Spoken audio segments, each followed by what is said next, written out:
Let's begin modeling. Let's open a general file. Let's add a cylinder. Press GX, move the cylinder up. Press 7 on the number pad and press Tab in. Let's go to X-ray mode. Alt-Z. Press number 1 to get vertices selected. And let's delete half of these vertices. Press X, delete vertices. Now we've got this. Let's add an edge loop. Go on right there. Let's press Ctrl B and I have 3 of these. Scale it up around that much. Let's add some additional edge loop. One right there, one right there. Let's press 3, select these faces. Right click on the mouse wheel, we get loop tool, and then we can turn this into a circle. Once again, number 2 on our number pad, let's select all of these lines. I'm pressing Alt select to select this edge loop. Once again, Control B, and then we can add around 3. Now you see these faces, we can bring these faces to the top. So if we zoom out just a little bit, 3 on our number pad, select these faces. All of those faces are selected.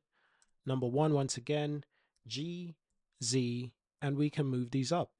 Probably around there will be fine. Now it's the same thing for these faces. Move these down to an equal amount. Once again, 2 on our number pad, select this loop. Once again, Control B, and then we can sort of scale this outwards. We want a nice gap, something like that. And then these faces, we want to select these inner faces right here. This is where the magic happens. What we can do is then we can insert. Once we got that inserted, we can then press E to extrude inwards. And then we can press S and we can probably scale that down a little bit. Now if we press number 2 on our number pad, select this edge once again. Now if we select these vertices right here, then we can move this inwards. We can press G and move it inwards on the y-axis. Doesn't have to be too much, just a little bit. What we can do is move these edge loops upwards. Same thing with this one right here. We can move that downwards.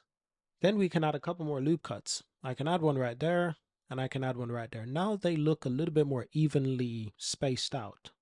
From there, we can tab out and we can press Control 4, and there we go.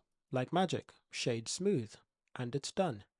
Let me know, how would you model this?